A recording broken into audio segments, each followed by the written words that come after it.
Hello and welcome to the MovieBoozer.com Pubcast. I'm your host, Ken Ekman, and I'm joined today by Bill Arsenault Hey. and Bill Leon. Hey there. And we will be joined by Hawk Ripjaw later when we will be discussing Guardians of the Galaxy. In the meantime, while we wait for his lazy butt to come here and join, we will go ahead and discuss other movies that we've seen or plan to see the up-and-coming weeks. Weeks? Well, that we have seen. One week. The movie that I saw this weekend that wasn't Guardians of the Galaxy was Boyhood, Richard Linklater's latest film. Mm. Now, I know neither of you watched that, correct? No. No, I'm going to be watching it like tomorrow. Do you think I would like it, or do you think I would think it's stupid? You know what, Bill? I know your taste in movies probably would not gravitate towards this movie. I would say there's a chance you would enjoy it, but I'm not going to recommend you go to the movie theater and see it. Mm. Here, the key is Boyhood is a very meditative film in that it is about 12 years in the life of a child from first grade through the end of 12th grade, and the movie stars Patricia Arquette and Ethan Hawke as the boy's parents. The child is a boy named L.R. Coltrane, who was cast by Richard Linklater back in, I believe, 2002 or 2003. And the concept of the movie was to create a narrative that would allow the film to be shot in bits and pieces 2-3 weeks at a time over the course of 12 years. Mm-hmm. And the result is really, I think, a fascinating. It's strange in that it works as a drama, a piece of cinema that that tells a story, but it also works in a way as an inadvertent, or well, I wouldn't say inadvertent, but well, it's even though it's a dramatic work. It's in a way a slice of this boy's life because you really do see an actual human child growing up on camera. This isn't a thing where you have a body double who suddenly appears later on. Some random kid who was cast in the new role. That's what I find fascinating about the film. It's worth noting, though, L.R. Coltrane is the focus of the movie. This boy, who in the film is his character's name is Mason Jr. I'm kind of surprised that more hasn't been made of the fact that actually Lorelei Linklater, Richard Linklater's daughter, plays Samantha, Mason Jr.'s sister, and she indeed also grows up on camera. And so it's not just one person, and you get to view, you get to see how multiple people age and where their paths take them in life. Now, granted, it is a drama, and I think Linklater wisely avoids the pitfalls of what I would call easy soap opera elements. It would be too easy, I think, for the film to focus on every single year there being some new difficulty to overcome. Life isn't necessarily like that. Yes, there's drama in life, but it's not a series of dramas unless. At least until you create that kind of a position. It's pretty much a series of mundane, regular life type events with sprinklings of moments that might teach you a lesson over the course of your life. And indeed, there are some moments of high drama in the film, but they're few and far between. It really feels more like the slice of an ordinary life, and that is something that I truly appreciate. In fact, in a couple moments in the movie, they even tempt you to the point where you're thinking, "Ooh, is this going to happen?" And it either does or it doesn't. And when it doesn't, it feels, okay, well, they got away with it that time. The kids managed to That kid was smoking pot openly in the public, and no one saw him. Okay. Not people don't get arrested for everything for every time they break the law. I think this is what Red Letter Media, and we were talking about this before the broadcast. Okay, before we lead off with that, I'm not going. I take issue with the Red Letter Media people who I definitely appreciate the reviews of movies. I saw their video review of Boyhood, which they trashed this movie. They really ripped into it. Uh-huh. I take issue with the way they chose to criticize the film. It's perfectly acceptable that they didn't like the movie. It's not a movie that I think would necessarily appeal to every type. What it isn't acceptable, I think, is the way they essentially, it feels like they wrote it off as a just Richard Linklater's hipsterish project, where he's trying to be too cool for school. First of all, the people there, the people there probably didn't consider the fact that the way those kids are acting is exactly the way actual children act these days. There's an entire generation of little hipsters growing up in America right now. That's just the way it is. That's the way culture shaped them. And I'm not using the word as a disparaging one. I think that's just, if you had to use a colloquial term for it, this is the internet meme generation. This is the generation of introverted internet intellectuals. They've read Wikipedia pages for just about every philosopher or anything that catches their interest, and suddenly or porn star. Yeah. Or porn star, yeah. Well, hey, I bet you. I'll bet you. After a few years in the porn industry, you become quite a philosopher. Well, hey, Sasha Grey. I mean, she's pretty intelligent. She's a musician. She's a writer. Yeah, there you go. I mean, Diablo Cody was a stripper for a few years. I didn't know that, but it's funny you bring that up because that audience, that group, that generation, is not making Boyhood #1 at the box office. It's making Guardians #1 at the box office. Right. Well, I mean, of course, Boyhood was not given a wide enough release to compete, nor should it, because it is not a movie that will appeal to the mainstream audiences. It is damn near 3 hours long, and it doesn't have, blowing up, action sequences. It doesn't have. Doesn't Ethan Hawke throw a plate during dinner? Actually, no, that isn't Ethan Hawke. That's not Ethan Hawke? Yeah, no. Okay, if I had to summarize the, so to speak, highest point of drama in the movie, about a third of the way into the film, the Patricia Arquette's character marries this guy who is sort of a businessman, and over the course of about an hour's time in the film, you watch as he develops into a full-blown alcoholic. And it starts very simply of him having, asking for an extra bottle of wine at a dinner table.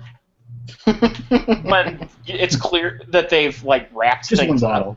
Yeah, that's the thing. It feels completely innocuous at the time because he's having dinner and then he orders another bottle of wine, and you're like, bottle, huh? Okay, it just makes you think for a moment. Don't just refill my glass. Give me the whole bottle, sweetheart. And then you start seeing him walking around with a cup, and he's always got a cup in his hand, and that's a sign of someone who's drinking a lot. Now, whether it's drinking alcohol or not, you don't quite you don't think about that. He just wants to keep up with his electrolytes. Does he ever drink wine out of a can? Wine out of a can. Oh, fast forward a year later, and he pulls over to a liquor store. Fast forward another year later, and he pulls over to a liquor store, and he's unable to. He pulls over to a liquor store, and the kids are in the car, and he's unable to use his credit card because he keeps getting denied. So he writes a bad check, and he sends the kids in to cash that check for him in the liquor store. Spoiler alert. you know what? This is not a movie that's about spoilers. This is a movie. It's about life. I'm giving you, so basically you watch as he turns into a full-blown alcoholic, and for a brief period in the film, there's, some domestic issues which crop up. That's not even the height of the film. This is less than halfway into the movie when this issue more or less resolves itself. I'm not going to explain how, but the point of the movie is not the high point of drama. The point of the movie is life that goes on. People make it through these difficult times, and they work towards the good times. Is somebody doing laundry? You hear that? Yeah, you hear that? It might. It's not on my end. I think it's on Hawk Ripjaws. I hear a freaking washing machine. No laundry over here. It might be here. Going, Oh yeah, it was probably the air conditioner. Yeah, you know what? Well, it's in rhythm, so... I just want to say thank you for calling attention to it. Of course, it should always be done. The point is, none of us are wealthy, and none of us live in our own, recording studio. So there will be issues like this. And if you can't take that, then okay. Oh yeah, that's definitely the AC. It should turn off in a few minutes.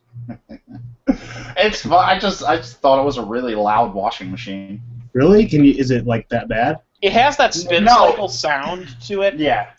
I honestly didn't pick up on it until it was pointed out, though, so I'm just going to say that.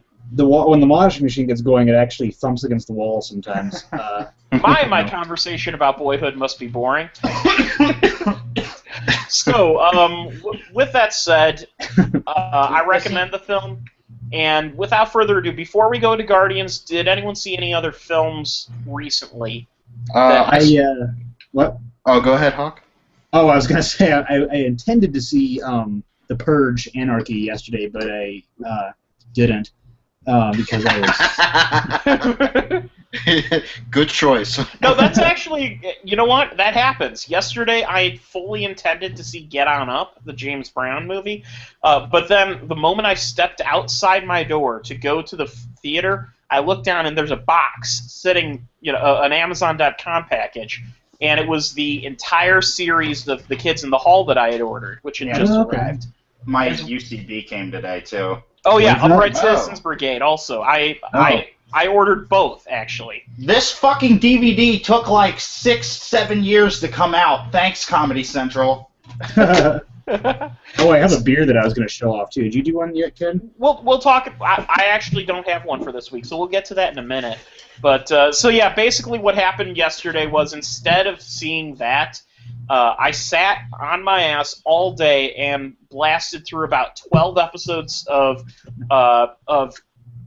sketch comedy. 6 episodes of Upright Citizens Brigade, 6 episodes of The Kids in the Hall. And so that was my lazy-ass day. And you know what? I'm proud of myself, though, because those were not cheap purchases, but they were very worthwhile.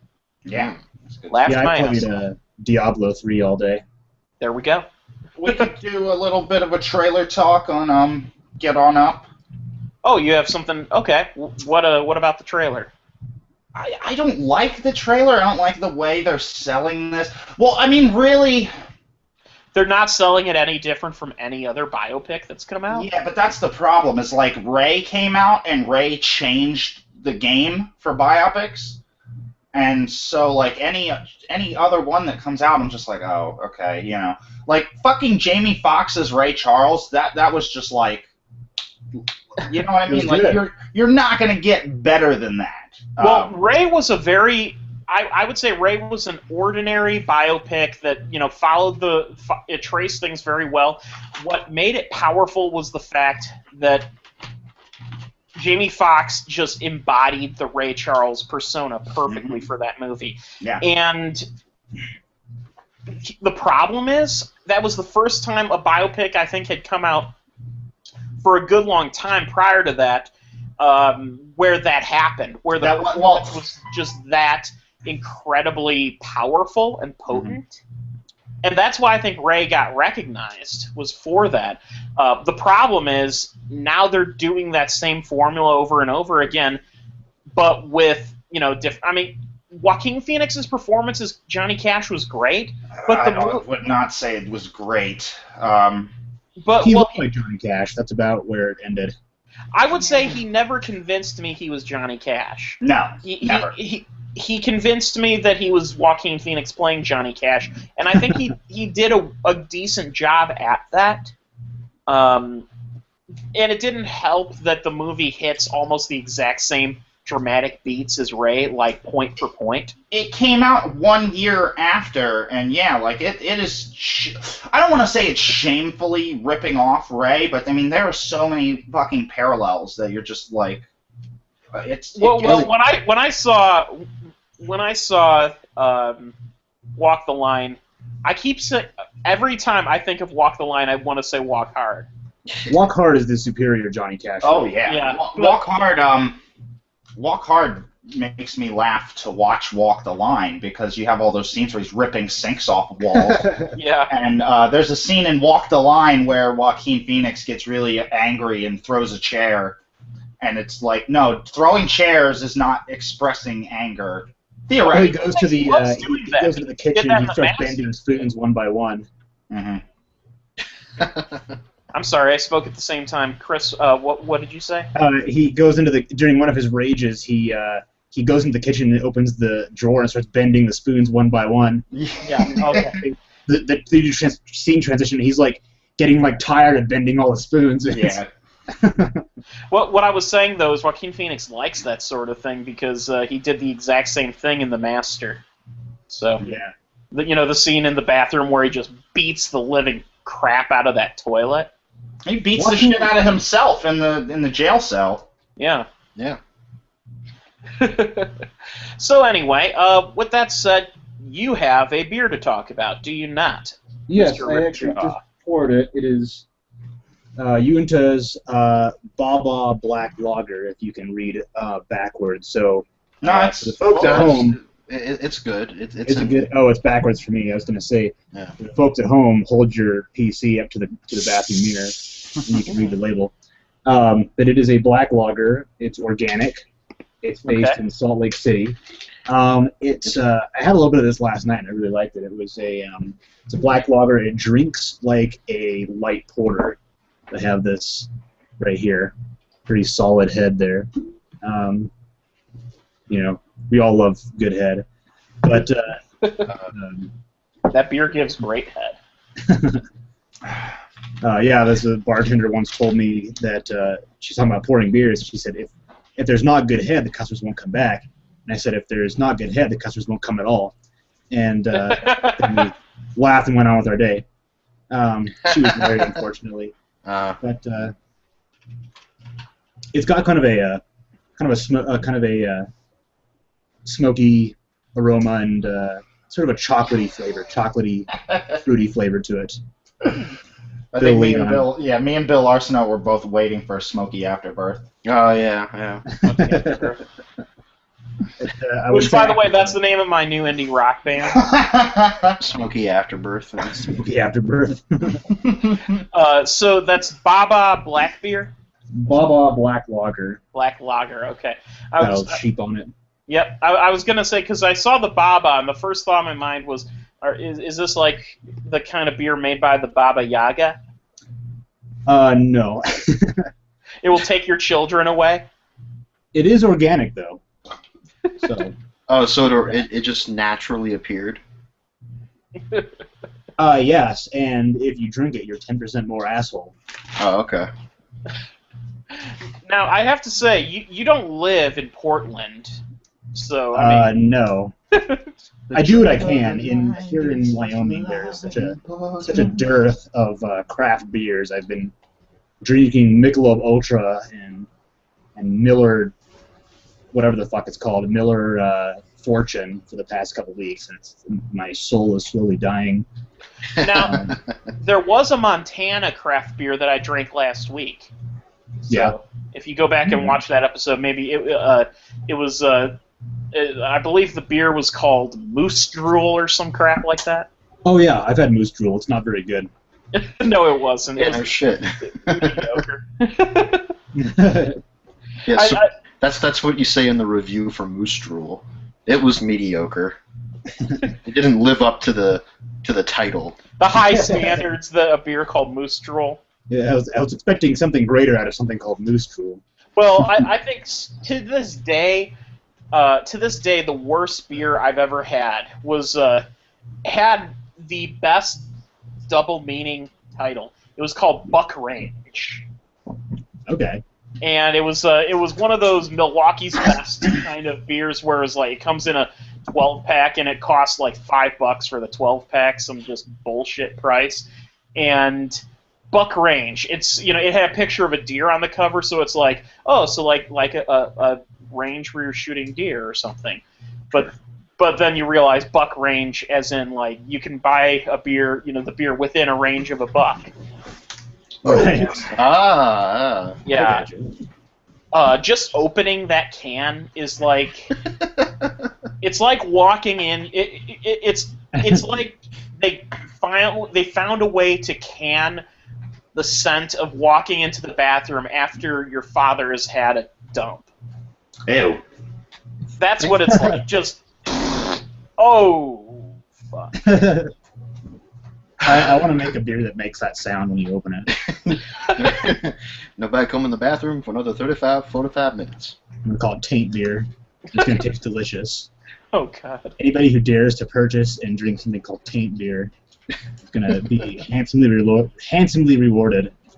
You'll have on the can, it'll just say, May contain hair. oh jeez. I was gonna say taint right. Okay, that's. I think it would be the tagline would be "How curious are you?" And, it would be something delicious like an apricot IPA or something. Maybe you have a picture of a person holding up the can, and it just says, "Are you serious?" Or just the whole ad campaign is based around how you really don't want to have this beer. Just another one is like a picture of a really hot girl holding it, and with a question mark, it just says, "Really?" And she's got like armpit hair. Oh no, not even that. No, how about this? It's called taint beer, but it's like a really attractive person holding it, and they look radiant. It's a perfect human being, and so you're like, okay, well, this person. So it's further cognitive dissonance. There, it's like, wow, it's called taint beer, and it's like that's another word for that thing next to your ass, or whatever, between your asshole and your ball sack.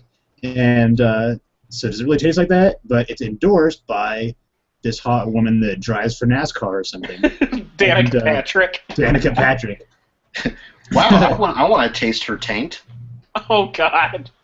Well, that's not what this beer tastes the whole like. ad campaign is based around taste Danica Patrick's taint. Well, I didn't mean. Well, it was a double. I'm not sure I want to. You would make a fortune.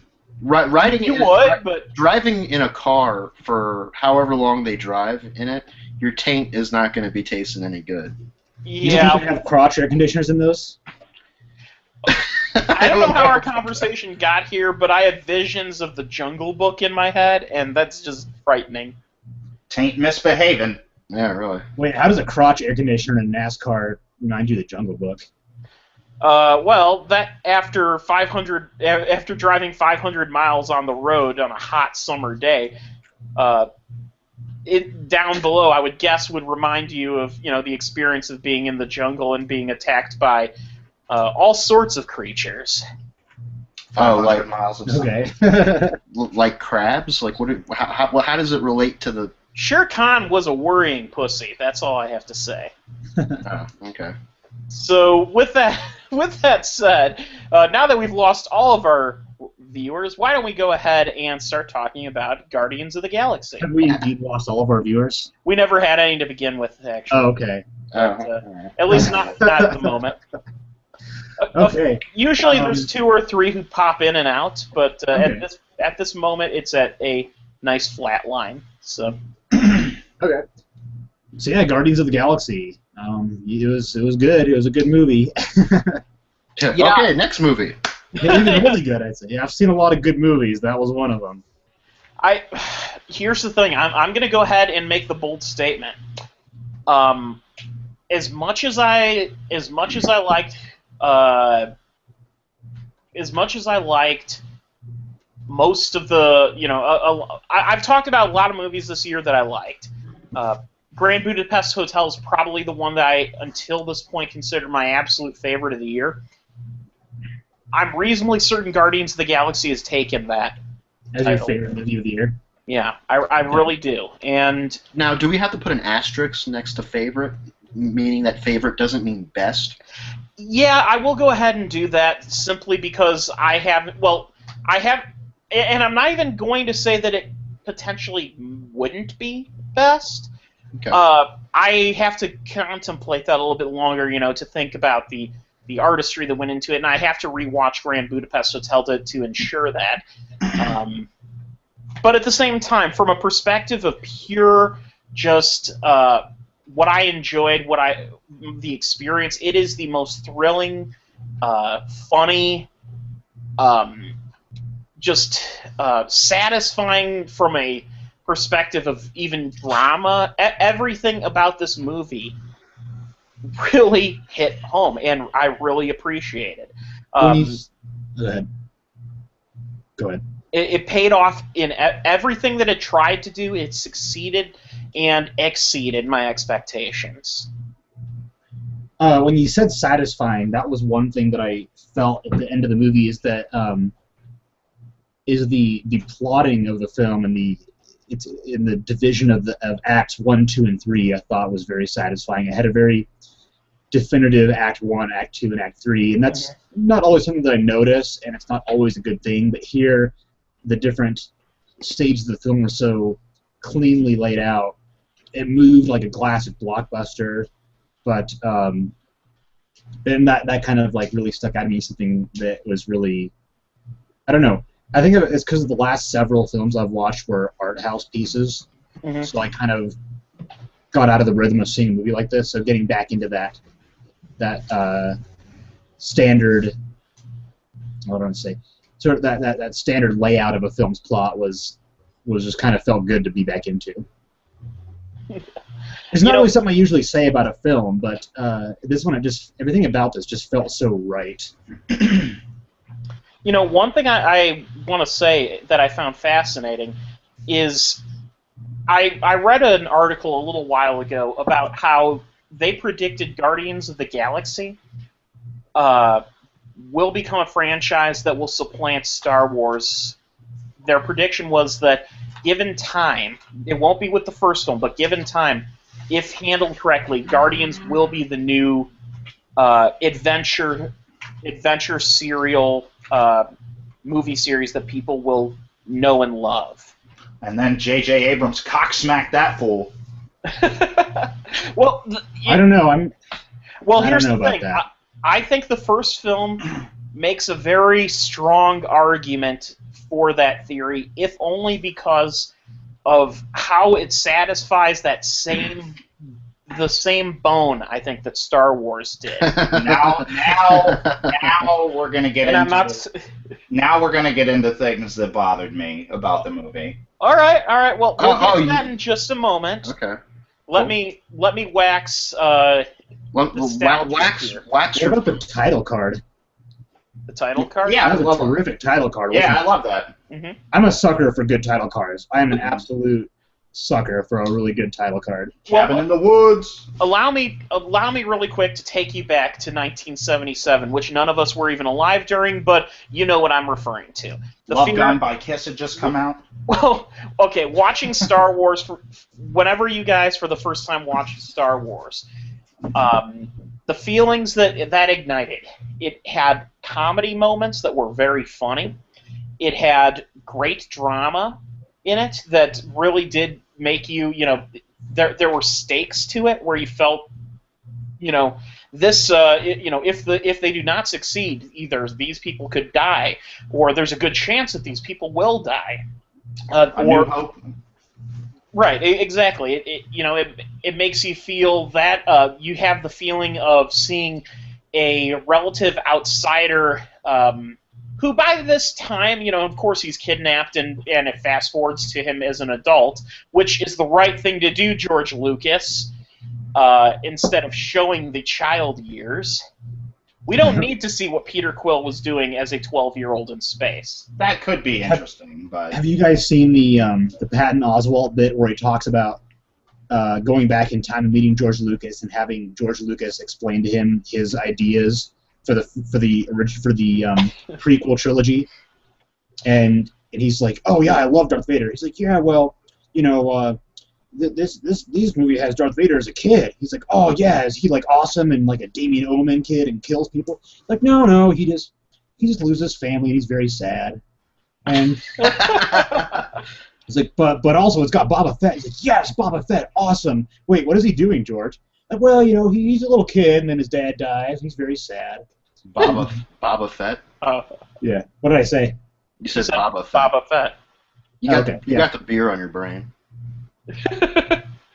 Well, but here's the thing. The reason you don't have to show it, because it leaves enough to your imagination that you get this sense of the relationship Quill had with his, with the space pirates who abducted him, and they show you just enough of that to tease your interest, while at the same time, by not showing it, it lets your imagination run wild, and you can conjure up all these stories in your head, and that allows for your enjoyment to be sustained. I would argue, you don't have to be shown every goddamn thing.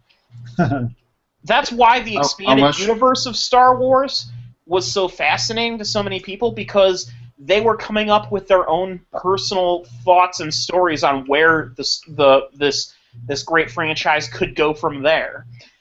They weren't just being told, "Oh no, this is where it is now, and this is what happened." And this is the point when, a 12-year-old Luke Skywalker meets a 13-year-old Han Solo. You didn't know about that, but that just some bullshit. The J.J. Abrams Star Wars is completely disregarding the expanded universe, right? I do, and I'm not against it, if only because they're coming up with a whole new set of stories, on their own. I mean, George Lucas, my understanding, is remaining a creative consultant on some ideas, but he's not. You know what it is? It's what I like to call Gene Roddenberry syndrome. This is what you have. You have the original Star Wars films where there were no rules written, so he created those rules.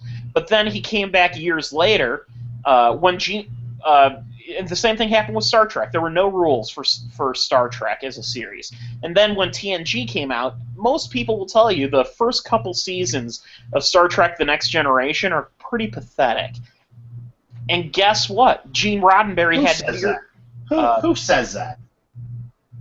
Most people who are not obsessive Trekkies. Do you have empirical evidence about that, Ken? Well, I can name at least a handful, and I will say, okay, I'll give you some empirical fucking evidence. Go to TV.com. Whoa! Go to TV.com and see how many. No need to get all defensive. Are in the top 10. The answer is none. I'll give you season 1, but I think that's season 1. They were still getting their footing. After that, it's pretty smooth sailing. One thing I will point out is, if you are looking for episodes which are generally considered the best, usually seasons 3, 4, and 5 are the ones that people will talk about. And by that point, Gene Roddenberry was dead. And guess what? The writers had more creativity to conjure up new stories, as opposed to following the platform set by the original creator. I think at one point when you're creating a piece of fiction, in such a large universe, controlling it all by yourself, it becomes limiting. It's just that disregarding all the possibility of the expanded universe has more or less limited my interest in the new Star Wars film. It's just Yeah, but do you really want to see like what they were going to do? Like, because I read the Wikipedia entries for what what was supposed to have happened after Return of the Jedi in the expanded universe, and some shit about Chewbacca getting killed by a moon or something. Like, well, they don't have to follow all of that exactly, but they could go with some of like the ideas that were put in place. For example, Luke turning to the dark side and stuff like that. What fascinates me the most is how Boba Fett somehow survived getting eaten by the Sarlacc. I like that. That was pretty cool because that's kind of cool. I've never been a fan of it because I thought Boba Fett dying like a bastard and just being he's gone. I thought that was brilliant. That was a good comedy moment, but it wasn't because he's built up to be this great villain and then just he's gone.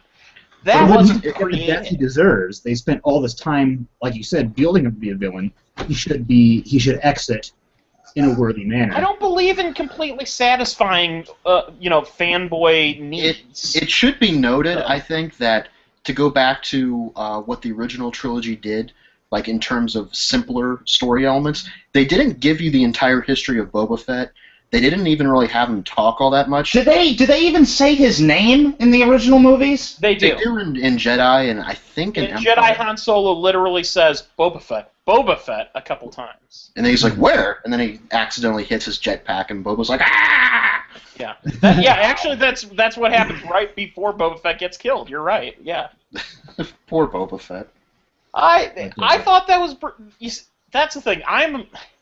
The one reason I enjoy, for instance, Game of Thrones is they will unceremoniously kill off a character, and that's something I appreciate. I appreciate when they play with your emotions. It makes it more entertaining. It makes it more interesting that anything can happen at any time, that it doesn't fit with any particular formula.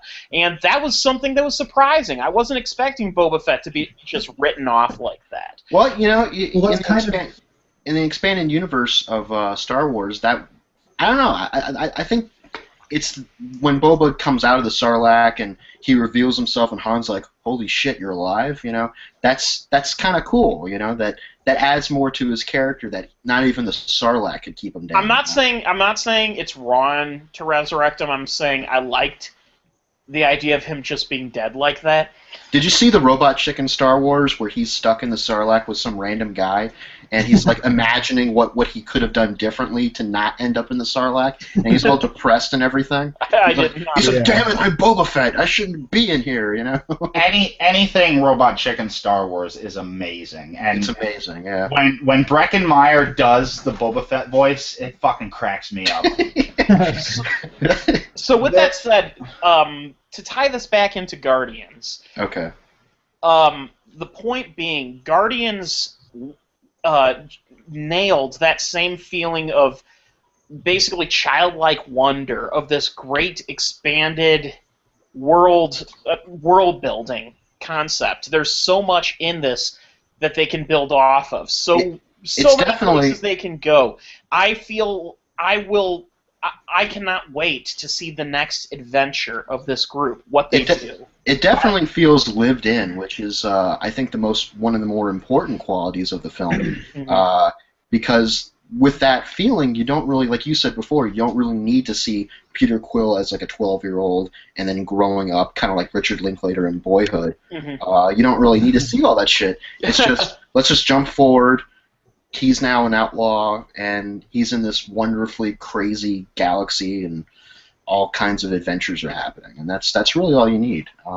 They keep it as simple as possible, which makes it all the more compelling. Yes. I actually have only one reason why I do worry about future installments. If they do stick with what was forged in the first one, is how's he going to keep getting his music? I mean, he's only got 2 awesome mixtapes. That's maybe an hour and 15 minutes of music tops. Well, that's all he needs, really. Well, yeah, but think about it. I mean, we've already heard most of all of Awesome Mix 1 and most of Awesome Mix 2. We haven't heard any of 2. We heard one song.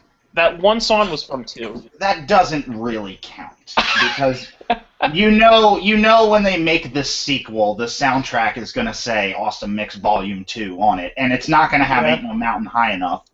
Yeah, and they're not gonna like do an Awesome Mix 3 in Guardians 3. That'll be the end of that thing. I think. It just Awesome Mix 1 and 2. Really? Well, here's the thing. Actually, you know, I have the perfect solution to what you're saying, and it's something that I really want to see happen with these characters.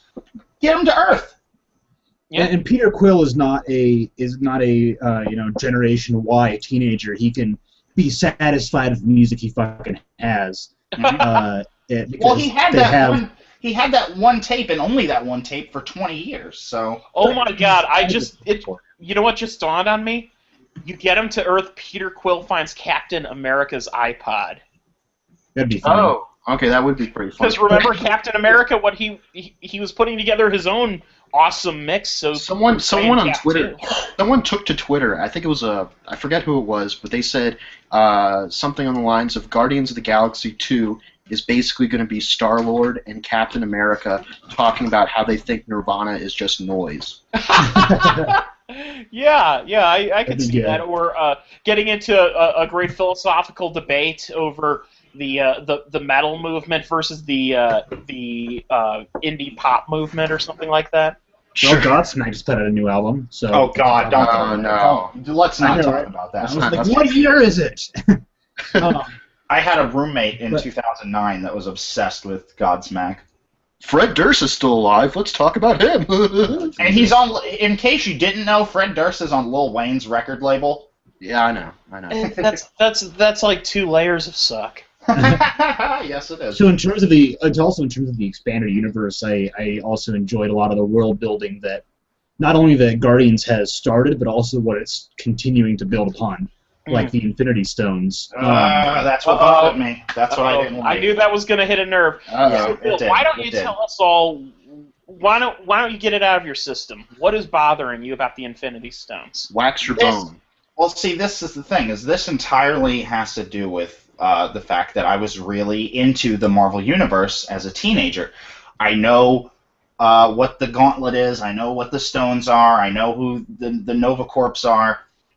So anytime it would get into that stuff in Guardians, it wasn't like it ruined the whole experience for me because I still pretty much...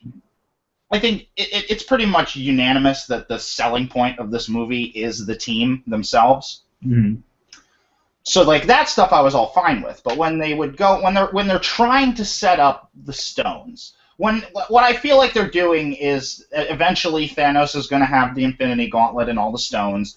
This felt like setup for that. Whenever they would do the hell's his name? Fucking Ronan and the Stone and Thanos and all that stuff.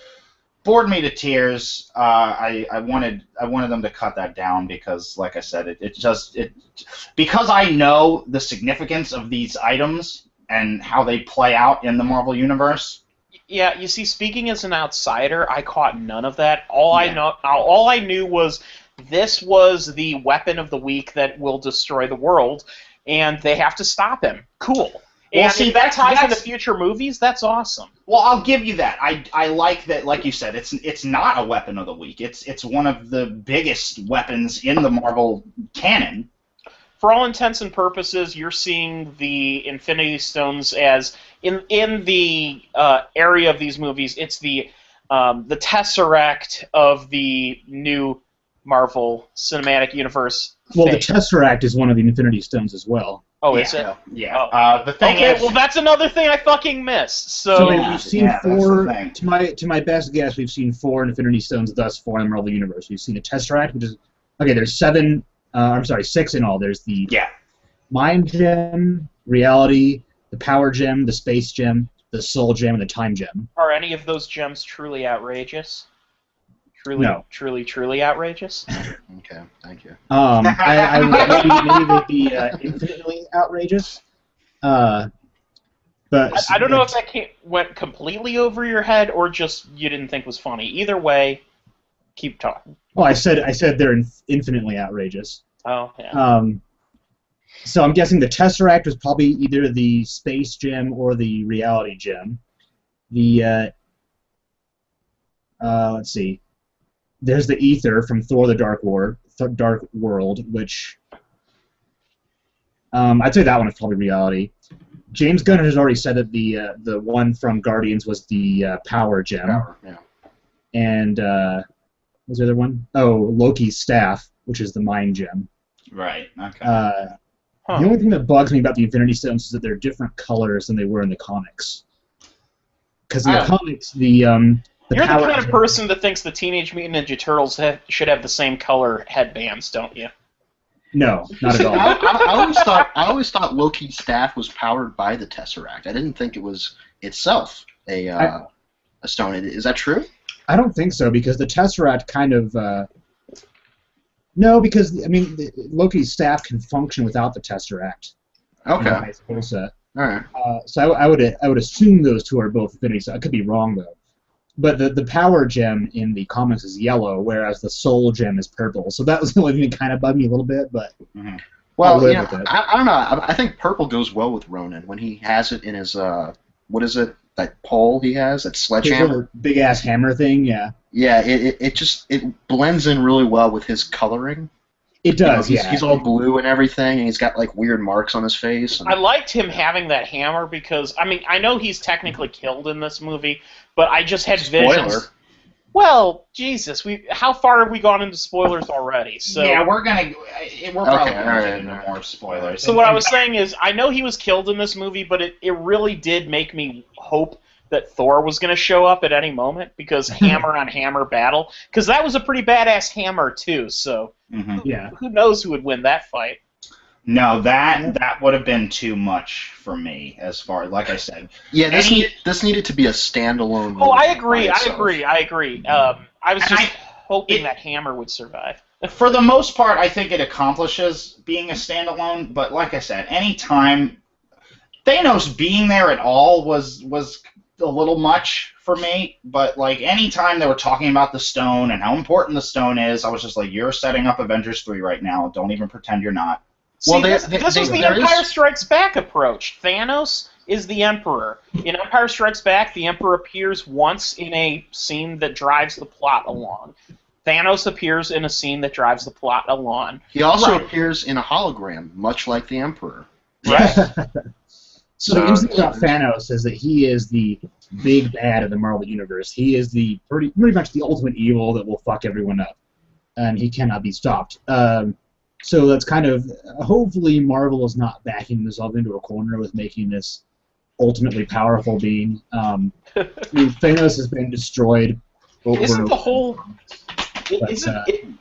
I'm sorry, isn't the whole godlike being thing in comic books by its nature, you know, I mean, it is a deus ex machina, like, right there. I can't remember if it's in the comics, but I know in the movies, Thor is not a god. He's just an alien race. He's part of an alien race. Right, and Odin even mentions to Loki when Loki's like, "We're gods," and Odin's like, "No, we're not." I could be wrong, but I think that's the Ultimate Universe. Okay, that makes sense. Mm-hmm. So the only person who routinely is able to stop Thanos in the comics is a character named Adam Warlock. Are you familiar with Adam Warlock, Bill L? Only because of his affiliation with the Guardians. They mentioned there's an Easter egg in Thor: The Dark World when they visit the Collector in the end credits that you actually see a cocoon, and inside that cocoon is supposed to be Adam Warlock. Exactly, and at the end credit sequence of Guardians, the cocoon, you can see it sitting behind Howard, and the cocoon is burst open. Aha. Okay. Now I believe it's slightly to Howard's right. You see the cocoon in the background, and it is opened up. And by Howard, we're talking about Howard the Duck. Howard the Duck, yes. Spoilers. No, we'll talk about that because I probably have more to say about that than anything else. Well, let's finish up the Infinity nerd stuff. Right. Well, that's kind of cool. I like talking about that stuff. It's cool. It is. I'm actually getting really excited for the implications of the extended universe for Marvel because they're really building themselves a huge universe here. At Comic-Con this year, they showed some footage of Avengers 2, and from what I read, there were reports that in that footage, you see Captain America's shield busted, you see the Avengers lying dead, and supposedly it's supposed to be like a vision of the future that Scarlet Witch gives Iron Man.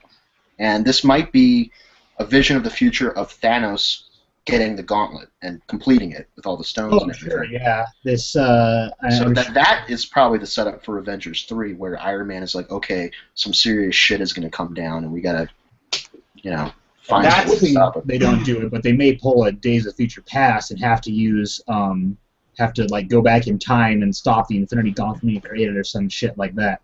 They're gonna, which I'm hoping they don't do. I don't recall it ever happening in the comics, but. Well, maybe I mean, in one of the iterations of the Guardians of the Galaxy in the comics, isn't Iron Man technically a member? Probably. I mean, that's according to Wikipedia, he is listed as a former member. Yeah, as a former member. Okay, so that's who knows when that was though, because that series has been going on since I would actually a good number of former members. Yeah, I'd like to point out that James Gunn said while they won't be teaming up Hulk with Guardians, because he actually called that complete bullshit, that rumor. He did say there might be a possibility of the Avengers teaming up with Guardians at some point. Well, yeah, that's, I think, what everybody wants to see, but that's kind of what bothered me about having the Infinity Gem be such a big plot point in this movie. Is just like... the stuff that should feel standalone does, but when it comes to the stuff about the Infinity Gem, it feels like setup, or like this is a link to this. Well, that's important, because if they don't do any setup, then it just feels like Thor: The Dark World. To me, here's the thing, Bill, and this is where I'll take issue. It did feel like setup, but it didn't feel forced. It felt to me like it flowed naturally with the plot. I don't think it distracted too much from the plot. That's one issue I kind of had with the first Captain America movie, is that the Tesseract felt very much like that. Yeah, you're right. Now that you mention that I've almost completely changed my opinion on Guardians now that you've brought that up, because the entire second half of First Avenger is just bullshit. All that is let's get you to the Avengers. Yes. And don't get me wrong, I still enjoyed the first Captain America movie, but I always felt that second half was a bit clunky, and the Tesseract thing really is just setting you up for another movie, and it's like the Captain America story kind of ends at the halfway point.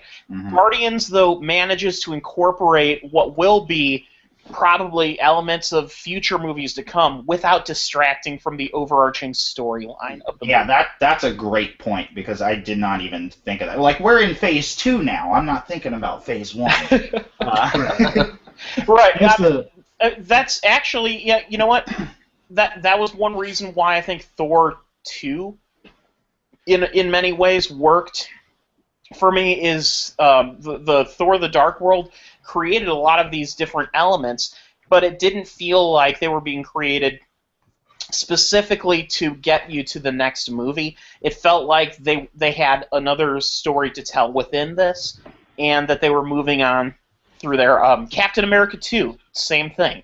They introduced things. It's a gradual process rather than just an overt, this is what you will see in the next film kind of thing. I had the exact opposite reaction with Thor 2, is that I felt that I did a few things, but apart from, I didn't make the connection of the ether being an Infinity Stone, but when I first saw it, I thought, well, that movie was fine as an action flick, but what does it really do to advance the Marvel Universe? It kind of felt like you have all these films going on a path as they continue on through the Marvel timeline, and then Thor: The Dark World kind of just branches off to the left here and just sits there without doing anything. Well, I don't know. I mean, how exactly...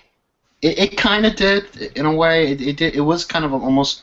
It was a better movie, I felt, than the first Thor, but it was kind of a flat line in terms of the expanding universe. I mean, how did Iron Man 3 expand the universe much? I mean, other than Tony Stark's doesn't have an Iron Man anymore. Well, that's kind of huge. It's character development for Tony Stark, but other than that, I don't think you can really say that much as far as the extended universe. I think that's kind of a good point, because as character development, Thor got virtually none in the Dark World.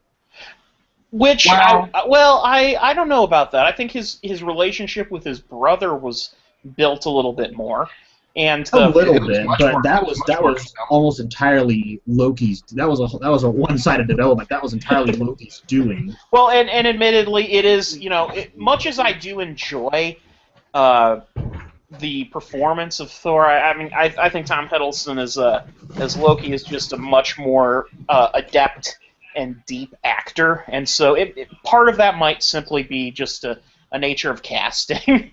That was kind of Loki's movie right there. That was all Loki right there.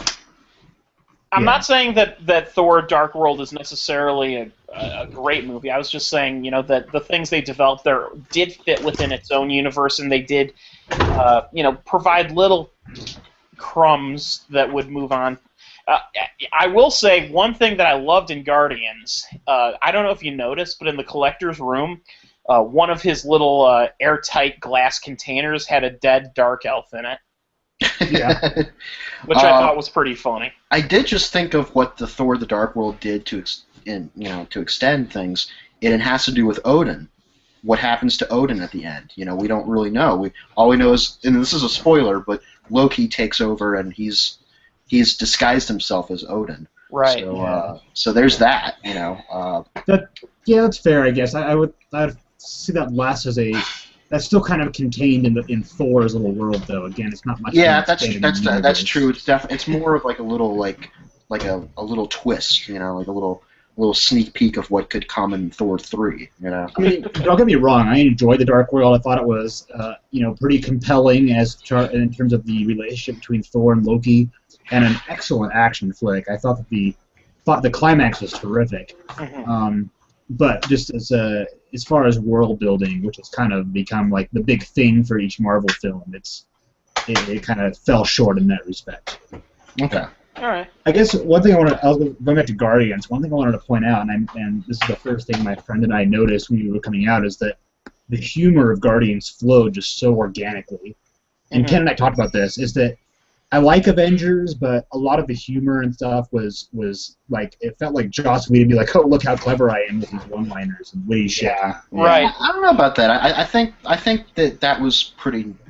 It's a different kind of writing. I James Gunn and Joss Whedon are two totally different people, and they interpreted the characters completely differently. As a screenwriter, I have found James Gunn, the humor that he weaves into his writing is much more organic feeling. It's very, it feels like he's very good at writing dialogue that feels like a natural extension of its character. Well, Joss Whedon, though, every character in a Joss Whedon movie sounds like one of a handful of Joss Whedon archetypes.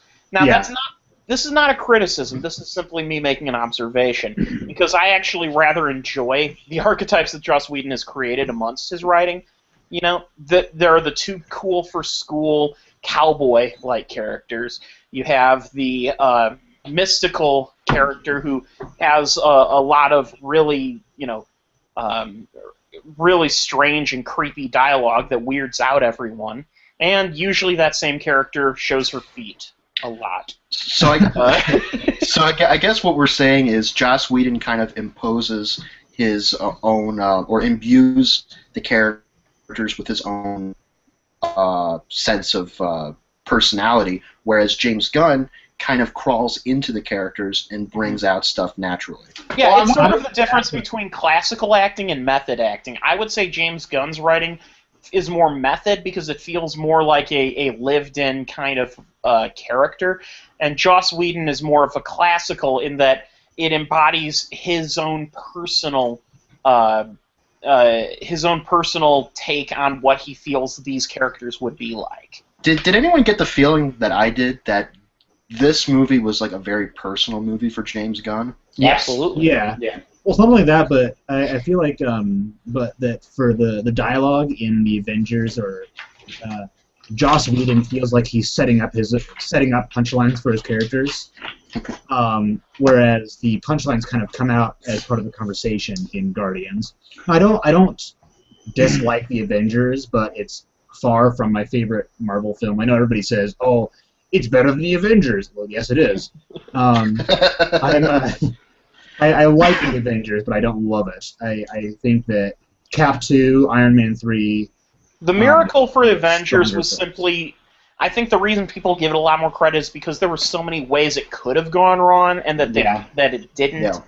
was a goddamn miracle. And actually, I have that same feeling with Guardians. The difference being, it created a lot of stuff from the ground up versus having to incorporate things that already existed within the cinematic universe. And also the novelty of everybody coming together in that film. Like, I think that Guardians would be even more of a phenomenon if each of the 4 characters had their own movie to set up. Or 5 characters had their own movie setting them up. Well, I think I still prefer Avengers, and a big part of that is the villain. Ronan is no Loki, and Ronan is just kind of this evil guy. Like, he's threatening enough to me. I thought he was pretty threatening. Yeah, I actually liked Ronan. I thought Ronan, as far as a villain goes, was like this creepy space demon. I mean, he looked silly to me. He looked like somebody pushed his face down in gravel. Lee Pace looked incredibly unrecognizable. I couldn't tell that was Lee Pace. Lee Pace did a magnificent job as a Ronan. I just didn't think he was as compelling as a villain. It wasn't as compelling as Loki. No. He didn't have any personality to me. I wanted him to have more personality. I want Thanos. He was scary, though. More personality. I would say his biggest personality moment in the movie was towards the very end, where he was giving his big epic speech, and then suddenly Peter Quill comes in and stomps on his lines, and he just has this look of he's hurt. He's like, "What are you doing? This is my moment." that was my moment. That was a wonderful, wonderful scene that almost took me out of the movie and then threw me back in, because I was like, "Oh my God, is this happening?" You know, like basically, Ronan is now hooked on a feeling.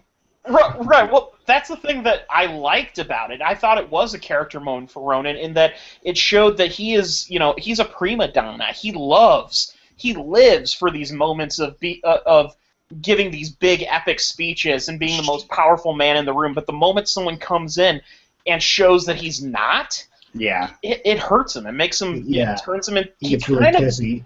Yeah, he turns into kind of a whiny little bitch all of a sudden. And they really focus on it for a good while. It almost felt like a lifetime, because Ronan's got the stick. He's like, "And now you shall see the power." And then, "Ooh, child." And it's to the point where he got distracted. He could have just as easily ended the world right there, but he couldn't bring himself to. He felt his moment was wasted, so he was trying to create a new moment when he didn't have to. That's what I found. That's the prima donna in him. He's like Patton in the movie Patton, George C. Scott, where there are plenty of things he could have done that would have probably ended furthered the Allied cause that much more, but he needed his own personal glory. He's like Syndrome in The Incredibles. Like, "Oh, you caught me monologuing." Except even Syndrome went, when he caught the monologuing thing, he went back and, he attempted at least to fix it. Right. Ronan stepped on his own problem. He completely forgot about ending the world and instead turned to revenge because Peter Quill ruined his moment. Exactly, yeah. Because he wasted time monologuing. Yeah, exactly. Everybody survives. Yeah, monologuing, you would have killed everyone. I want to backtrack to the humor you guys were talking about, how the flow of the humor in Guardians. Yeah. And I bring it up because think about Super, and how a lot of the jokes in Super are hitting you over the head with a fucking wrench. Yeah. I mean, I'm just saying, like, when you say that, you mean literally hitting you over the head with a fucking wrench. Yes. James Gunn is a very proficient comedy writer, because, like, he can do those kind of jokes that settle into the script and flow naturally, and then he can write the super type of jokes, which is, the dark, fucked up, Rainn Wilson getting gangbanged in jail jokes. Mm-hmm. And it's wonderful. That being said, is there anything, like, disturbing in Guardians of the Galaxy that you guys can point to? There is a scene, or there's a line. There's a line that Drax has where he refers to Gamora as a green whore, and it made me fucking cry laughing. Oh yeah, I remember that. That came out of nowhere too. Because there was no setup to that. He just goes, hey, you green whore, you're my friend, and then she's like, shut the fuck up. Yeah, but yeah, the joke of it was great because he doesn't understand metaphor. He just knows, in his mind, she is a whore because he thinks that she is literally a woman that has sex for money. That's literally his thought on his mind. That was one of the lines that just tickled me to death. I didn't see it coming, and the second I was fucking cracking up. I would say Drax, on the whole, is probably my favorite character in that whole movie. He just doesn't get metaphors, you know? Yeah. You know what? Honestly, I can't bring myself to picking a favorite in this. Every single... But they're all good. Yeah, they're all... I would say, okay, maybe Gamora isn't...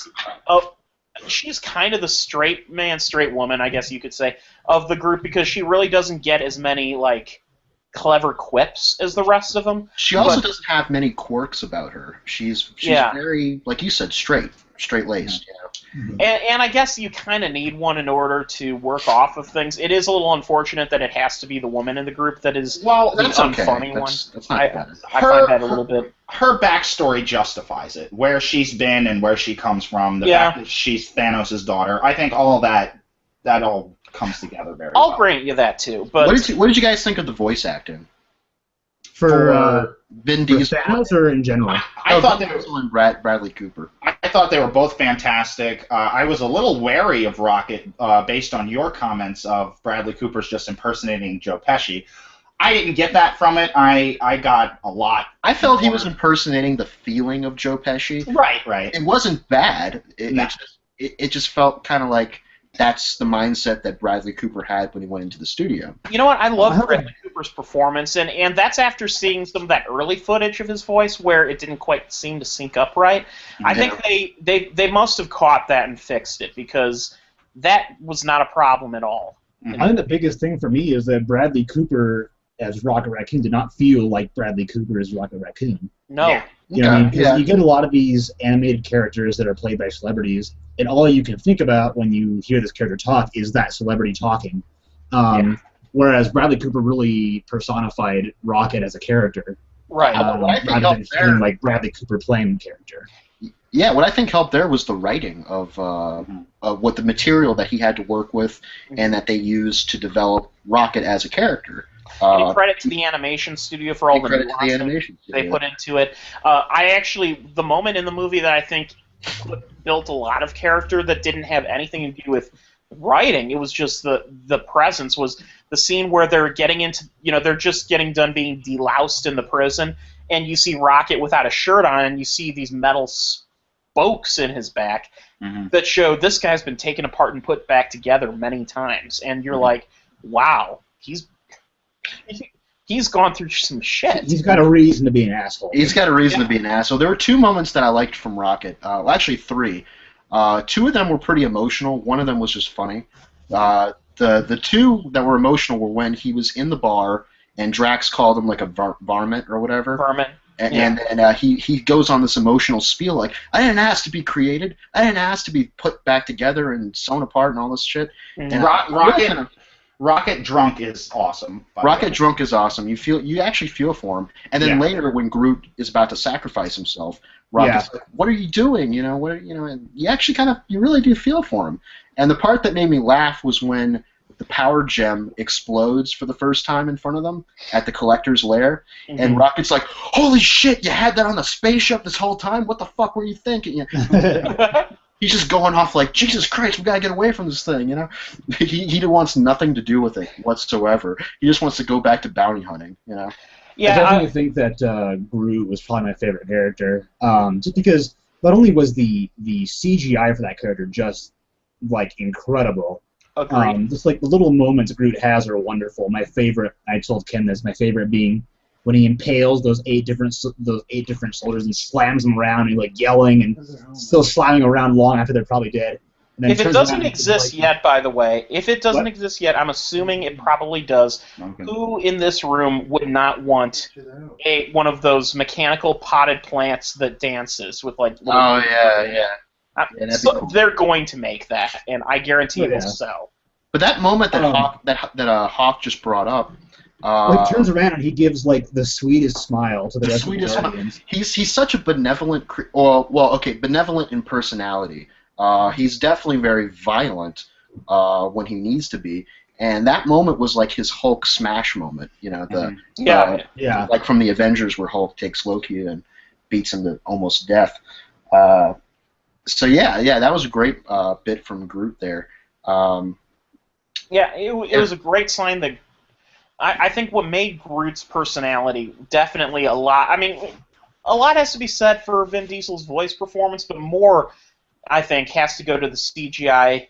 The CGI programmers who put together the character and put the emotion into his face and his body language. And I honestly, another great character moment for Rocket Raccoon is when he finds just that one stick left of Groot that is kind of still alive-ish, and he puts it in some just really awful-looking dirt in a potted, in like a cup or something, and you can see on his face, and this is where the CGI comes in.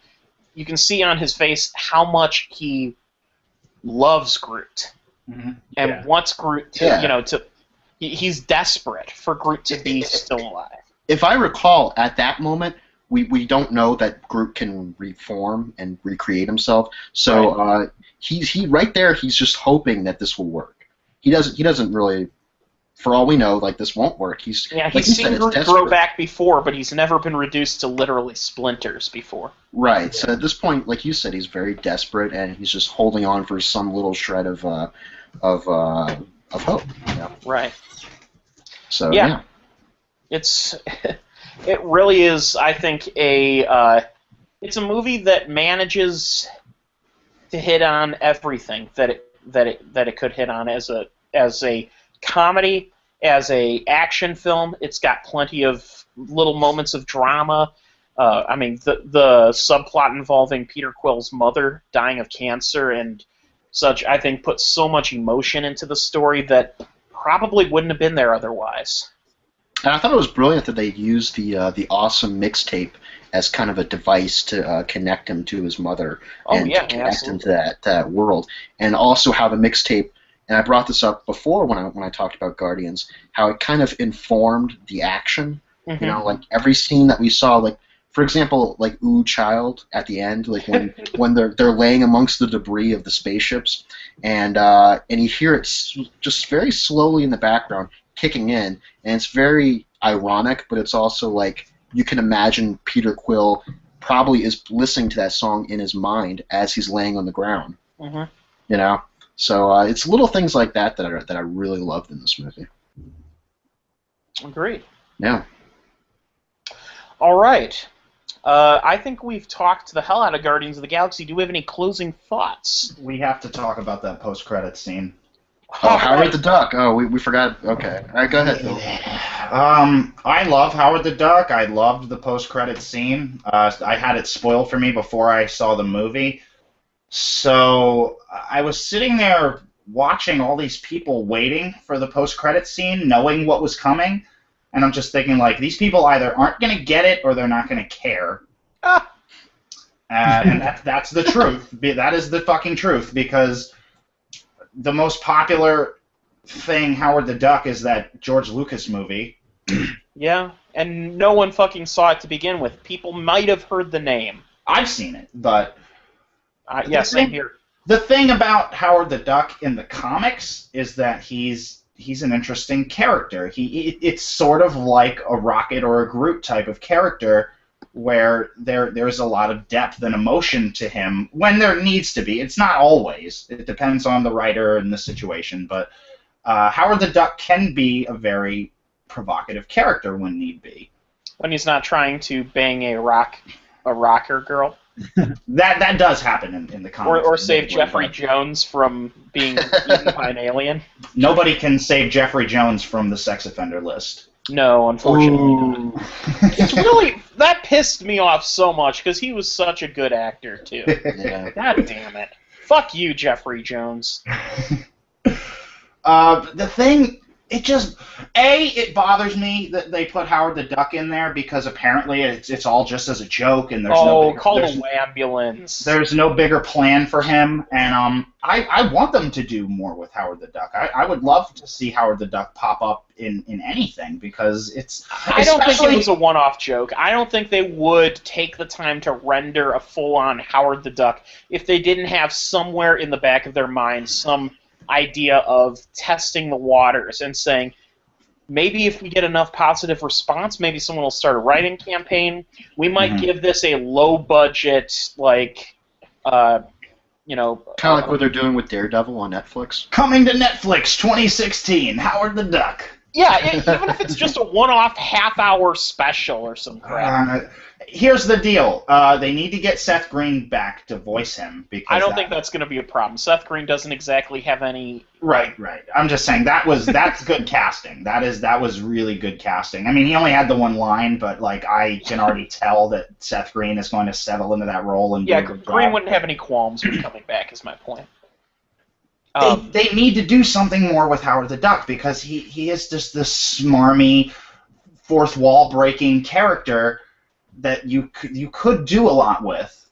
I mean, it's definitely a bias for me just because I like those original comics and I like the character. Whenever he pops up in something that's not his own title, it's usually a blast. Mm-hmm. I will say, and now I'm not a comic book guy, so correct me if I'm wrong. Isn't the dog space the space dog also a significant character within the Guardians series? Howard the Duck is not a significant character within Guardians. No, the dog in the spacesuit, the Russian cosmonaut.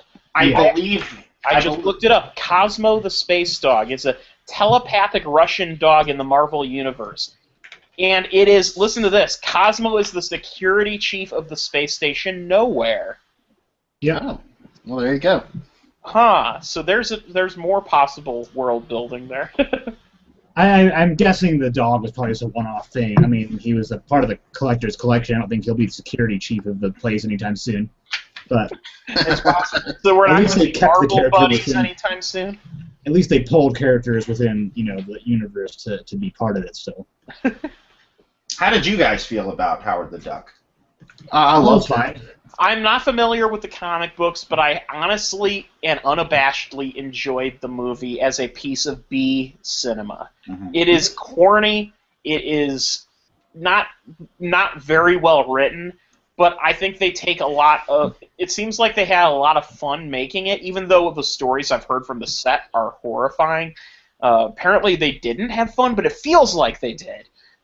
They at least had fun writing it, right? Yeah, my understanding is the people on the set knew that it was going to be terrible and couldn't get out of it. It was literally like a horror show for them. Yeah, it's just this weird anomaly of a movie that you can't help but love to some degree. Anyways. I think the point when they get into the what is it like the Cajun sushi restaurant or something? Right, like it's weird shit like that. That's just. I don't know why, but the part that always sticks out in my head is when Jeffrey Jones is being possessed or whatever, and he's like, they didn't cook my eggs. Oh my god! He says some line like that, and I was like, I bust out laughing every time I hear that. Him and Tim Robbins are like, what the fuck were they doing in that whole movie? Watch that movie. Watch that movie late at night in a double feature with Pee-wee's Big Adventure, because both films involve what I like to call a large Marge moment. Oh yeah, okay. Scene in a truck where suddenly person just goes sick house. What I loved in Pee-wee's Big Adventure was when that gang comes up in front of him and he's in an alley and he goes. Yes, that is fucking hilarious. Yeah, that's amazing. That's a near perfect movie right there. I would say entirely perfect. Possibly entirely perfect. Yeah, Pee-wee's Big Adventure is definitely a better movie than Howard the Duck, but I think Howard the Duck works great in a double feature with it because they both explore a lot of the same weird comedic themes. I could imagine both movies somehow being created or helped out by John Waters. They both feel like they could exist within the John Waters canon. Oh God, if John Waters is tapped to direct Howard a the big Duck. budget Howard the Duck movie, I think I would. That oh God, or That Lloyd one- Kaufman. Like Or James Lloyd Gunn, Kaufman, yeah. James Gunn gets so much cred that he brings Lloyd Kaufman up to direct his first big budget movie. Wow, No, it's not going to happen in That America. it won't happen, but yeah. that won't. But maybe this will help. This whole association with James Gunn will help Troma make more movies and maybe even get that Toxic Avenger remake happening. You know what? I hope so because, like Troma movies or not, it is an independent studio that has stood the test of time. Yeah. And he's very big about supporting the little guy. I mean, Lloyd Kaufman, if you ask, he will come and he will do an interview for any goddamn podcast or anything. And that's the thing, because he likes supporting the up-and-comers. And if he hadn't supported James Gunn might not be where he is today. Oh, absolutely, yeah. I want to talk just a little bit more about the '86 Howard the Duck movie. All right. Okay. I think the most ironic thing about it is that they don't get Howard's character wrong. It is very much a faithful representation of the character. The voice, on the other hand, is not so much. They definitely should have went with a different voice. I don't know. That's like a little person inside a suit, right? Yeah. I don't know if that's that guy's voice or not, but like Seth Green did a way better, what I think would be a Howard the Duck voice than the one in the '80s movie. It does make me laugh that the director of Howard the Duck was a guy named Willard Hyuk. Yeah, he's a George Lucas protege. Right. But, was, because what the fuck has he done since Howard the Duck? One of the original creators of the original comic book run said that the series was an existential joke, stating, "This is no joke. The cosmic giggle, the funniest gag in the universe, that's life's most serious moments and most incredibly dumb moments, are often distinguishable only by a momentary point of view. Anyone who doesn't believe this probably cannot enjoy reading Howard the Duck."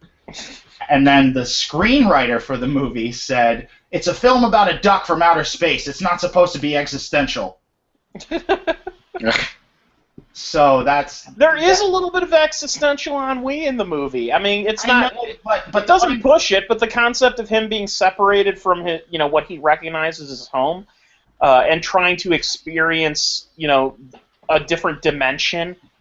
Another big reason of why the original run of Howard the Duck comics worked is because they were made in the late '70s, which is when, specifically at Marvel, they were experiencing a pretty artistic high for themselves. Like Jim Steranko's work on Nick Fury, they were getting pretty provocative with a lot of Spider-Man titles. They were just doing a lot of different kind of social commentary type stuff over at Marvel at the time.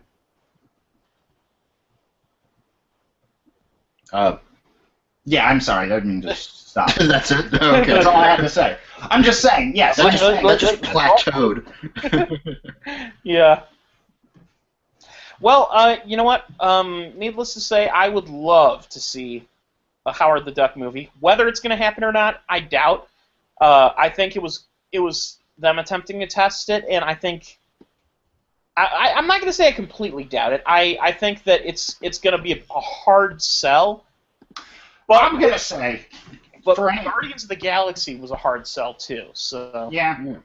For anybody watching this, if you said to somebody any kind of duck pun, you said, "Don't duck out after the credits of Guardians of the Galaxy," go fuck yourself, because you're not funny.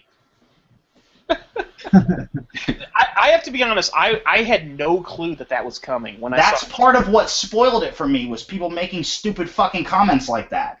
Really? Yeah. Yeah. That's why I avoid all contact with Twitter and shit like that when it comes to movies. I barely. The only time I will even watch a trailer for a movie nowadays is if the trailer is playing in the movie theater. Right. I try not to watch them. Unless it's something I've never heard of, and the only thing that's going to get me even to the theater is seeing the trailer. Right. I will not watch a trailer. I'm just not interested because to me, trailers often ruin movies. And I just want to see a movie as with as little information as I can go in respectably and watch. I gotta say, I had a feeling after I saw Guardians that they were going to try to set up Richard Rider as Peter Quill's father. Richard Rider, Nova.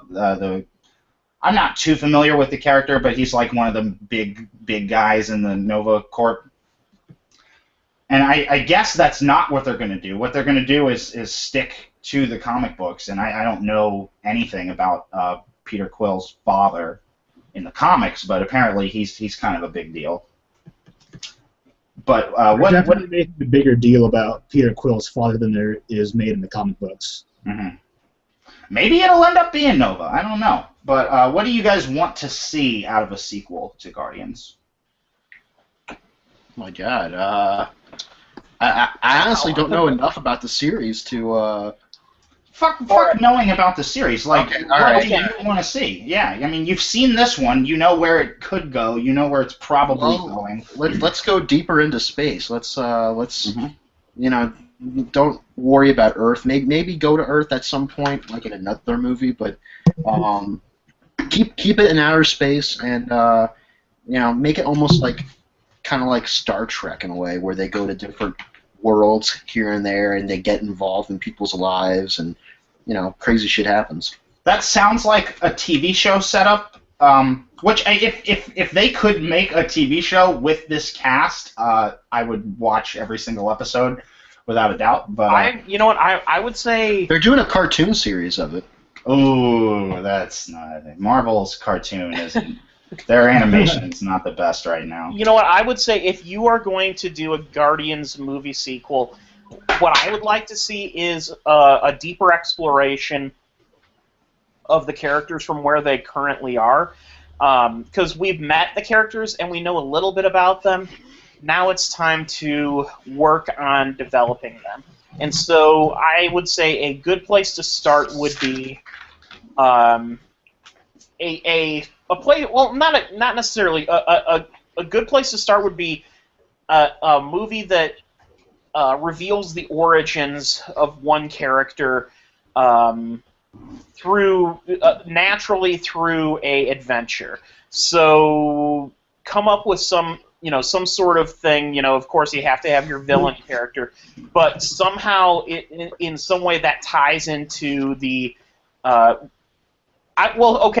We have Drax's origin in a way because Ronan killed his family. We've got that handled. We know Gamora's origin as being one of Thanos's, I guess, daughters, but not really daughters. Whatever. She said adopted daughter, like well, she was kidnapped. Adopted as in her family was killed by Thanos, and Thanos. And he kidnapped them. Yeah, right. So I guess a movie that explores Rocket's origins a little bit. Yeah, I was going to say Rocket would be a great origin to explore. Something very personal to him. There's a video game for PlayStation 2 and Xbox called Whiplash. And in Whiplash, you play as this weasel who was experimented on in this corporation. He's chained to a rabbit that has been experimented on so much that he's invulnerable, and you're chained together. So you use this rabbit on a chain to beat the shit out of people, and the entire game is trying to escape from this corporation that experimented on you. Make a fucking Whiplash movie with Rocket and Groot. Yeah, well, I'm not talking about a prequel. I'm talking about a movie that uses a new adventure of this group that we've established, where at some point in time to develop his character, they stumble upon something that gives a deeper understanding of how he became. Because they make it very clear that there isn't a race of sentient raccoons out there. He was a actual raccoon creature that they fucking gave some sort of genetic mutation that they made caused him to become a sentient being. And anyway, so I would like to see that. I would like to see that explored and then make some sort of I think it would heighten the drama of it, because Rocket would maybe not want people to know about his past, and he would actively try to avoid it, but the circumstances make it unavoidable. I'm not opposed to a prequel, honestly. That would be pretty interesting. I think it's a little early to go into prequel territory, short of maybe doing a Godfather 2 approach if you intercut the present and the past. That would be ambitious as like hell. where we see Rocket as just a regular raccoon enjoying his raccoon life, and then he gets captured and he's just like in a lab, kind of like Caesar in Rise of the Planet of the Apes. Yeah, in a way. Well, you know what it would be like? It would be like taking the best moments from Rise of the Planet of the Apes and the best moments from Dawn of the Planet of the Apes and cutting it together into one film. Like I said, the Godfather 2 approach of doing both the sequel and the prequel at the same time. There you go. And the best part would be the sequences that take place in the past, where you get to see Michael, the young Don Corleone, as he grows up grows up to be the man who assassinates Hyman Roth. Well, in this, you create a new Hyman Roth for this movie, and I'm getting a little too deep into Godfather 2, so I should stop now. He popped Hyman's Roth. Yes. Well, everyone who's seen Godfather should know the character Hyman Roth was literally just a stand-in for the actual Florida-based mobster Meyer Lansky. Yeah. And so, it's how do you create another Jewish name, make it as Jewish as humanly possible? Hyman Roth. Yeah, I mean, it's one short of like Feldman Jewstein or something. Just make it, if you're going with stereotypes. Which, by the way, wasn't that in Beer Fest? Like, as it just dawned on me that that was, his name I think was like Feldman or something like that. Oh, yes, I know who you're talking about. Steve Lemmy's character. Yeah, right. Yeah, I'm sorry. That's a complete aside. I don't know why I parted from that. Point being, see Guardians of the Galaxy, see Boyhood if you're in the mood for something thought-provoking and dramatic. And you have, 2 hours and 40 minutes to spare. Don't go see Ninja Turtles next week. See Guardians again. I'm actually going to see Guardians around 10 o'clock tonight, so... Oh, cool. Second viewing. Yeah, I rarely second view a movie, but when I do, Guardians is definitely a movie. You're doing like a Dos Equis. Dos Equis. But when I do, it's Guardians of the Galaxy. Yeah, I honestly I should have planned it better that way. Super never screened near me, or else I would have seen it in the theater 10 times. Yes, I hear. Yeah, Super for sure. Actually, coming this weekend, I think I might see Into the Storm before I see Teenage Mutant Ninja Turtles. Wish I was here as playing at my theater, and I was so tempted to go see it just so I could have a perspective to bring here. Mm-hmm. But then I was like, you know what? There's a lot I could do with $10. I'm kind of weirdly excited for Into the Storm. It looks so horrifyingly bad. It doesn't look horrifyingly bad. I don't think it looks like a disaster flick that could be kind of exciting. It won't be good, but it'll get your blood pumping. You guys don't agree? I don't agree. I mean, but then again, I'm different, So I mean, I don't know, It's spectacle. It looks like it might be monstrously stupid, but at least kind of exciting. Yeah, I could see it maybe like if you're watching it like in IMAX or something, like where the sound is just so overwhelming, or D-Box or something. I think it's worth noting something, by the way. Step Up All In has almost twice as positive of reviews on Rotten Tomatoes as Teenage Mutant Ninja Turtles. There's a 5th Step Up movie? Yes, Yeah. Step Up All In comes out this weekend, and Jesus it's at Christ. Hold on, Bill. It's at 57% on Rotten Tomatoes. It's almost a ripe tomato. Teenage Mutant Ninja Turtles is 31%.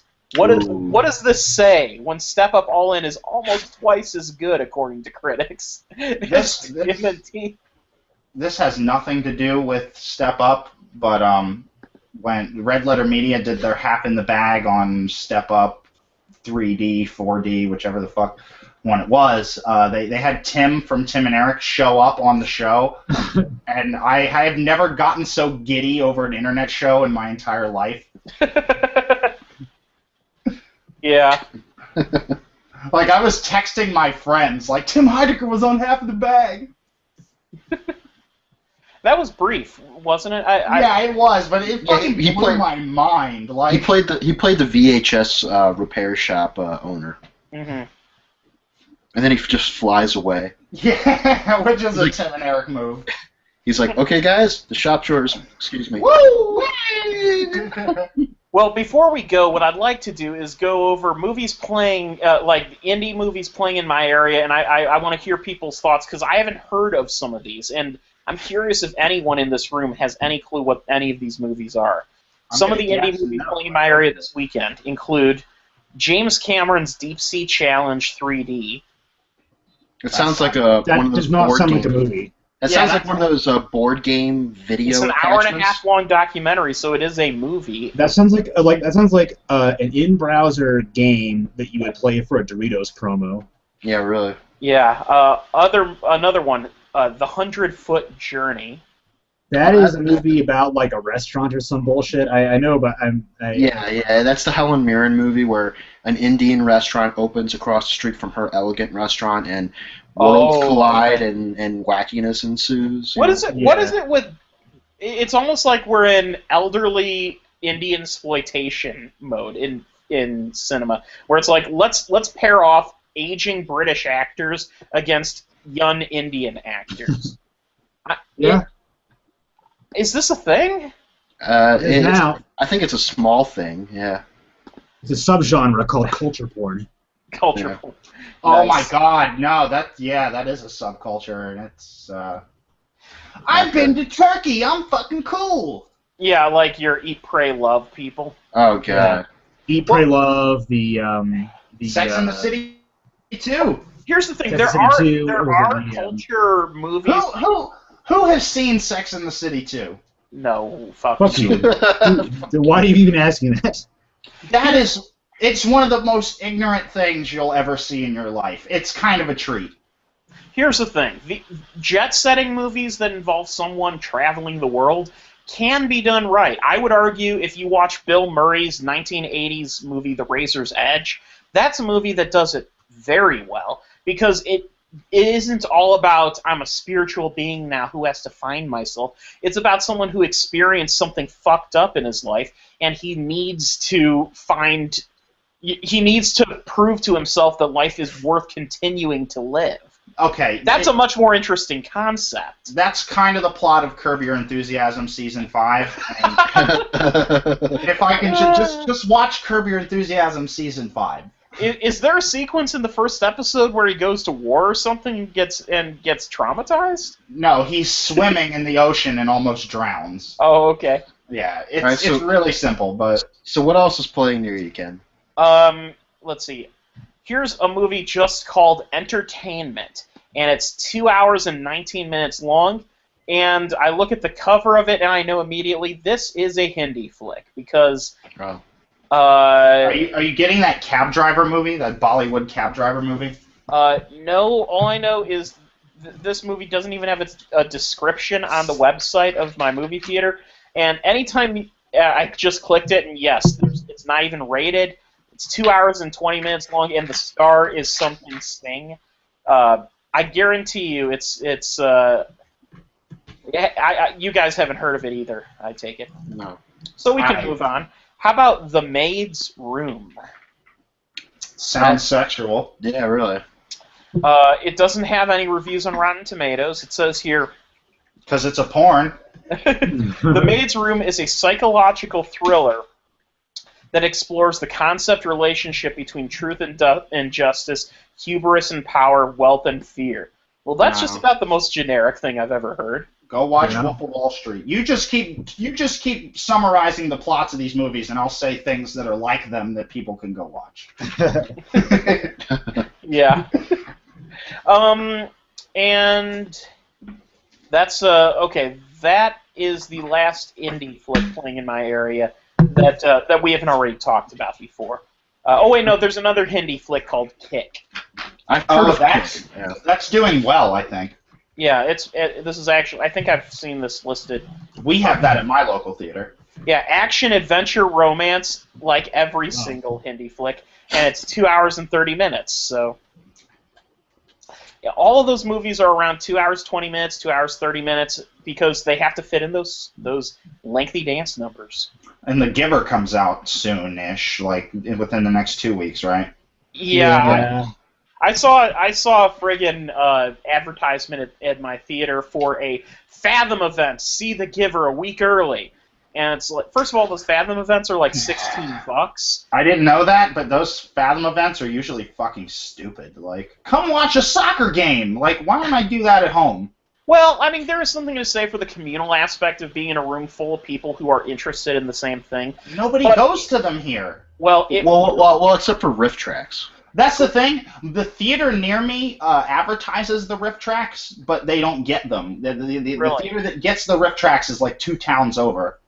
Damn. Yeah, the riff tracks events are awesome. I was actually there for a Star Trek event last year that showed the episodes. They showed the Borg ones, right?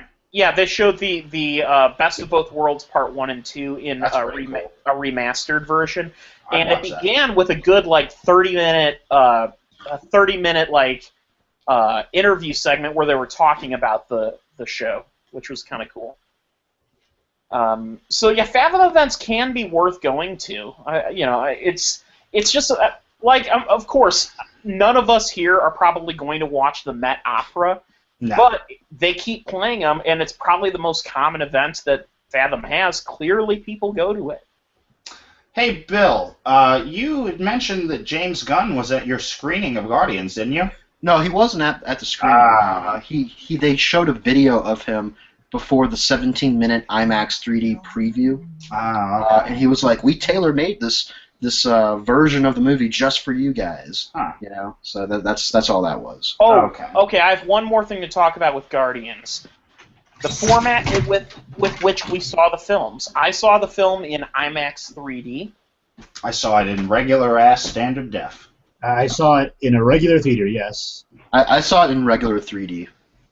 IMAX 3D was fucking amazing. I have never seen a better 3D transfer in my life. Huh. I'll take your word on it then. It was bright. It was colorful. It was really. I mean, it was immersive. I got a bit of a bias when it comes to 3D because I think that 2D looks the best in 3D. No, I actually really, really, really do not like 3D. Mm-hmm. But when 3D is done right, I give it credit. I think Hugo did 3D very well.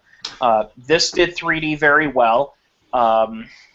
It'd probably be difficult to see, but despite the actual quality of the film itself, Coraline was a fucking experience in 3D. That was really good. That's right. I also saw Paranorman in 3D, and that was really good. That's the same studio, so that looked good, right? Right. Yeah, that's why I mentioned. Yeah.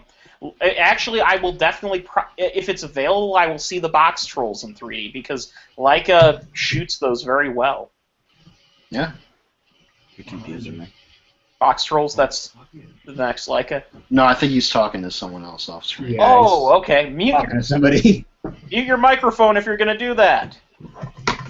What'd I do? What did I do? What'd I do? So anyway, oh, by the way, as far as that, if you do see it, I've heard that the 3D IMAX version is a different kind of 3D transfer from the 3D, the standard definition 3D. So if you do see it in 3D, I would suggest going to the IMAX. I don't have an IMAX in my town. Oh, okay. Well, we do, but like I said, that's like 3 towns over. Okay. That's in Wilmington. Well, okay, in that case, it's probably not worth it, especially if you liked it before, as is. But, it was worth it. So, there. Oh, actually, I will say, I forgot, there was one other movie I saw in 3D that I was surprisingly impressed by, and it wasn't because I was impressed by it as a 3D movie, it was because I was impressed how well the transfer worked, despite the fact that the movie was made in the 80s. When I saw Top fucking Gun in 3D, the jet fighter sequences were really cool. I saw Beauty and the Beast in 3D, and that was really cool.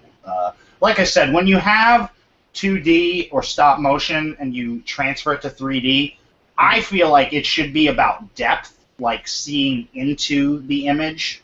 Yeah. And Coraline and Beauty and the Beast, like those are hands down probably my best experiences with 3D, just because like it was like looking into the picture. Mm-hmm. And with Top Gun, it was like literally looking into Tom Cruise's doe eyes. To be honest, I hate Top Gun as a movie. I was actually surprised with how much you got enjoyment out of it when you watched it in the theater. When I saw it in theater, yeah, it's a movie I can totally understand why it was popular in theaters, but it to me just doesn't hold up on the small screen. I will give you that, because I attempted to watch it before they took it off Netflix, and I just wasn't into it. I kept having flashbacks to Hot Shots. And again, that's the problem, is that I saw Hot Shots first, and I was just like, where's Lloyd Bridges? I want Lloyd Bridges. The jet fighter sequences are really well-shot action sequences in Top Gun, but the rest of the story is just completely pointless. Although I will say I had a lot of fun laughing at how incredibly unintentionally homoerotic the movie was. Oh, yeah. Just, you can be my wingman anytime. No, you can be mine. Oh. Yeah. Top Gun from the top. And, of course, Top Gun and Power Bottom Gun. Sit back and enjoy the ride. Oh, do a barrel roll. Was that Val Kilmer? That was Val Kilmer? The music too was really good, huh? Yeah, the music is great. Well, what? The moment the sun shows up, and it pans down, and you see you hear Kenny Loggins singing, playing with the boys, and you see a bunch of shirtless dudes playing volleyball and, getting a little too close to each other, you're like, I think I know where this movie's going. I gotta give it up to that Danger Zone song. That's a magical song. It was a magical song when I was a little kid, and my dad would, play that song sometimes on, trips. It was a fun song as a kid, but listening to it now, it's so corny. It really is. Kenny Loggins is corny as hell. I still like I'm Alright from Caddyshack. It's funny. You know what? We'll talk about this offline, but I have an interesting story to share about that. Caddyshack stories? Well, no, I was just listening to something where that came up. So, with that said, we will go ahead and put an end to this, because I'm sure they don't care about Kenny Loggins stories. So, see you next week when we will be talking Teenage Mutant Ninja Turtles somewhat begrudgingly. Oh, man. Yeah.